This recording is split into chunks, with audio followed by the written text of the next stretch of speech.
يا رب العالمين الله الله صل على طه الأمين الله الله في كل وقت وحين الله الله املأ قلبي باليقين الله الله ثبتني على. ہمارا موضوع ہے امام زمان علیہ الصلوۃ والسلام کی معرفت، کہ میں نے آپ کے سامنے رسول خدا صلی اللہ علیہ وآلہ وسلم کی ایک حدیث جو کہ مستند اتھینٹک اور فریقین کی تمام کتابوں میں جو ہے وہ موجود ہے کہ من مات ولم یعرف امام الزمان ہی مات میتۃ جاہلیہ.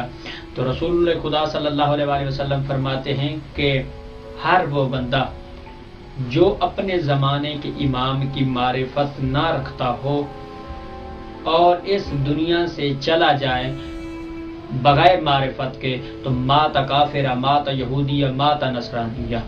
یعنی جو بندہ بھی اپنے زمانے کے امام کی معرفت نہ رکھتا ہو اور اس دنیا سے چلا جائے تو گویا وہ کافر ہو کر تو مرا ہے، نصرانی ہو کر تو مرا ہے، یہودی ہو کر تو مرا ہے، لیکن مسلمان ہو کر نہیں مرا ہے.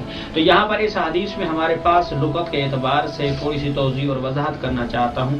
دو لفظ یہاں پر بیان کیے گئے، ایک ہے من مات ولم یعرف سے کہ یعرف سے مراد کیا ہے، اور دوسرا ایک لفظ ہمارے پاس بیان کیا گیا جاہلیت، کہ اس لفظ جاہلیت سے رسول مراد کیا لینا چاہ رہے ہیں. تو مفسرین اور مورخین نے اس کو بڑے آسان اور اچھے انداز میں اس کو بیان کیا ہے کہ من مات ولم یعرف، یعرف سے مراد دیکھیں ہمارے ایک عام معاشرے میں اس کو اس طرح سے ذکر کیا جاتا ہے کہ جس طرح آج کل ہمارے علاقے میں آپ جائیں، پاکستان میں، برِ صغیر میں یا ایشیا میں کسی بھی کنٹری میں جائیں تو کسی کا تعارف اور شناخت کے لیے ایک آئی ڈی کارڈ بنایا جاتا ہے کہ مثلا یہ آدمی فلاں علاقے کا ہے، فلاں اس کے گھر کا ایڈریس یہ ہے، یہ فلاں کا بیٹا ہے، فلاں ابن فلاں ہے، اور اس کے جو ہے یہ علامات اور نشانیاں یہ ہیں، اور اس کی ایک تصویر جو ہے وہ لگا دی جاتی ہے. جب وہ ایک صوبے سے دوسرے صوبے میں یا ایک ملک سے کسی دوسرے ملک میں انٹر ہونے لگتا ہے تو اس سے اس کا تعارف پوچھا جاتا ہے، اس کی شناخت پوچھی جاتی ہے کہ آپ اپنی پہچان کروائیں، آپ اپنا تعارف کروائیں. تو بعض لوگ ایک تو من مات ولم یعرف، یعرف سے مراد یہی چیز لیتے ہیں کہ شاید فقط ہمارے لیے صرف یہی قرار دیا ہے رسول خود نے، یہ مراد نہیں لیا کہ آپ صرف اپنے زمانے کے امام زمانہ علیہ الصلوۃ والسلام اجل اللہ فرجہ شریف کا فقط آپ نام جانتے ہوں، ان کا نام بلدیت جانتے ہوں، ان کی پیدائش مقام پیدائش جانتے ہوں، ان کا جو ہے وہ آپ جہاں پر ان کی غیبت فقط ان کو جانتے ہوں اور ان کے خاندان کے شجر نسب کو جانتے ہوں، تو یہ ان کا تعارف ہو گیا. یہ مراد نہیں ہے. معرفت سے مراد کیا ہے؟ یعنی رسول خدا فرمانا چاہتے ہیں من مات ولم یعرف امام الزمان ہی، کہ جو بندہ بھی اپنے زمانے کے امام کی معرفت نہ رکھتا ہو، مات کافرہ، مات یہودیہ، مات نصرانیہ، کہ وہ کافر اور نصرانی اور یہودی ہو کر تو مرا، مسلمان ہو کر نہیں مرا. اس سے مراد، اس معرفت سے مراد یہ ہے کہ یعنی جو زمانے کا امام جس طرح سے حکم دیتا جائے اس کے اوپر بغیر چوں چرا کے عمل کرنا، اس کا نام ہے معرفت. رسول کی مراد یہاں پر یعرف سے مراد یہ ہے کہ اس طرح کی معرفت ہو، جو امام کہتا جائے وہاں پر چوں چرا کا حکم نہیں، اس کے اوپر عمل کرنے کا نام ہے معرفت. اگر زمانے کا امام کہتا ہے کہ خدا کا حکم ہے نماز پڑھو تو ہمیں نماز پڑھنی چاہیے، اگر روزہ رکھنا ہو تو روزہ رکھنا چاہیے، اگر زکوٰۃ دینی ہو تو زکوٰۃ دینی چاہیے، اگر خمس نکالنا ہو تو خمس دینا چاہیے، اگر امر بالمعروف کرنا ہو تو امر بالمعروف کرنا چاہیے، اگر نہی عن المنکر کرنا ہو تو نہی عن المنکر کرنا چاہیے، اگر تولا کرنا ہو تو تولا کرنا چاہیے، اگر تبرہ کرنا ہو تو تبرہ کرنا چاہیے. یعنی یہ احکامات خدا بند متعال ہیں، ان کے اوپر عمل کرنا واجب ہے، اور ان کے اوپر صحیح عمل کرنا اور اپنے زمانے کے امام کی سیرت کے اوپر عمل کرنے کا نام ہے معرفت، جو کہ بے عین ہی حدیث رسول خدا سے مطابقت رکھتا ہے. اور دوسرا لفظ جو ہمارے پاس ہے جاہلیت. جاہلیت سے مراد کیا ہے؟ جاہل دو قسم کے ہوتے ہیں، ایک جاہل جو ہے وہ مرکب ہے، ایک جاہل بسیط ہے.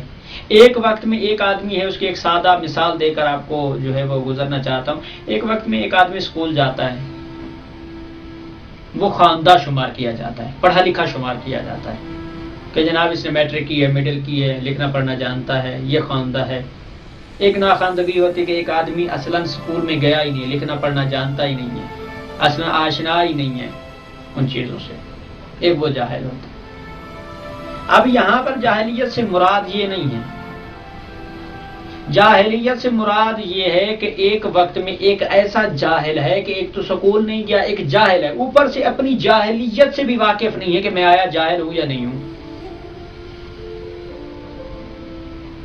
اس طرح کی بھی ایک قسم ہے.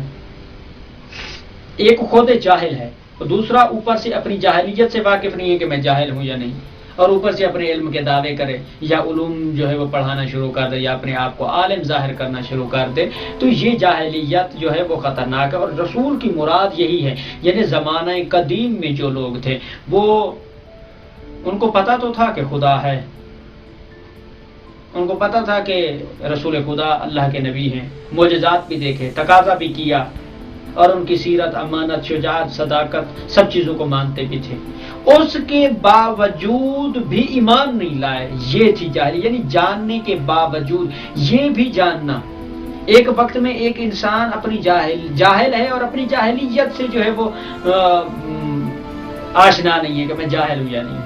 وہ بھی وہی جاہلیت زمانے قدیم میں جو رسول کو دیکھا پھر بھی ایمان نہیں لائے، توحید کو بھی دیکھا پھر یعنی دلیلیں مانگی، قرآن کی آیاتیں نازل ہوئی پھر بھی نہیں مانا، ان کی سیرت کے پہلو سے بھی تقاضے کیے لیکن مانا نہیں. یہ جاہلیت ہے. تو یعنی مراد رسول کی ہے کہ اپنے زمانے کے امام سے ہم معرفت رکھیں، ان کی پہچان رکھیں. کس طرح سے؟ سیرت سے، عمل سے، عمل کر کے دکھائیں. اور روایات میں مورخین لکھتے ہیں، صاحب کتاب لکھتے ہیں کہ ہر جمعرات کو زمانے کے امام کے پاس ہر مومن کے اعمال جاتے ہیں.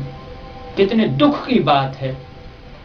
ہر جمعرات کو ہر مومن کے اعمال امام زمانہ علیہ السلام کے پاس جاتے ہیں، اور جن کے اعمال اچھے ہوتے ہیں مولا ان کے حق میں دعا کرتے ہیں، اور جن کے اعمال برے ہوتے ہیں، بدکاری ہوتی ہے، گناہ کرتے ہیں اور فقط امام کو خالی ماننے کے دعوے کرتے ہیں. صاحب کتاب لکھتے ہیں زمانے کا امام ان کے لیے گریا کرتا ہے. میں کہتا ہوں یہاں صاحب کتاب نے کتنی خوبصورت جملہ لکھا. کیا ان کے لیے یہ تکلیف کم ہے کہ وہ اپنی ماں زہرا کی ان ٹوٹی ہوئی پسلیوں کے لیے گریا کریں؟ یہ کم ہے؟ کیا ان کے لیے یہ تکلیف کم ہے کہ وہ حسین علیہ السلام کی شہادت کے لیے گریا کریں؟ کیا ان کے لیے یہ کم ہے کہ جناب زینب عالیہ کی لٹی ہوئی چادر کے اوپر گریا کریں؟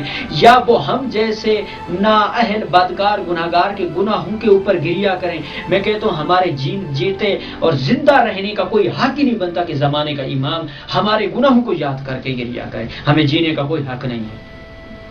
کتنا تکلیف دہ بات ہے کہ زمانے کا امام ہمارے گناہوں کے لیے روئے. تو ناظرین محترم ہمیں متوجہ رہنا چاہیے. ہم امام کے لیے باعث ننگوار کا باعث نہ بنے، ہم باعث ننگوار نہ بنے بلکہ ان کے لیے تفخر کا باعث بنے. وہ کہیں گے واقعی یہ میرا شیعہ ہے. یہ کہنا میں علی کا ماننے والا ہوں، میں علی کا شیعہ ہوں، میں محب آل محمد ہوں، یہ کمال نہیں ہے. اپنے عمل کو ایسا بناؤ، اپنی سیرت کو ایسا بناؤ، اپنے ایمان کو اس نہج پر لے جاؤ محمد و آل محمد کا. یہ ہے ہمارا شیعہ. تب ہم نے اپنے امام کا حق ادا کیا ہے، تب جا کر ہم نے امام سے محبت کا اظہار کیا ہے. جب ہم اپنے عمل کو، اپنی گفتگو کو، اپنے اخلاق کو اس ایمان پر اور ایمان کی اس نہج پر لے جائیں گے جہاں پر محمد و آل محمد کی رضا ملتی ہے، جہاں پر خدا کی رضا ملتی ہے، جہاں پر کائنات کی تمام منزلیں ختم ہو جاتی ہیں، تمام خواہشیں ختم ہو جاتی ہیں، تمام مادیات، تمام جو ہے وہ ناآشنائیاں ختم ہو جاتی ہیں. وہ ہے معرفت کا سینہ. انسان کی آنکھوں سے پردے ہٹا دیے جاتے ہیں. کب؟ جب ہم معرفت کے ساتھ عمل کرتے ہیں، جب ہم خالصتاً خدا کے لیے عمل کرتے ہیں، جب ہم صحیح معنوں میں اس کی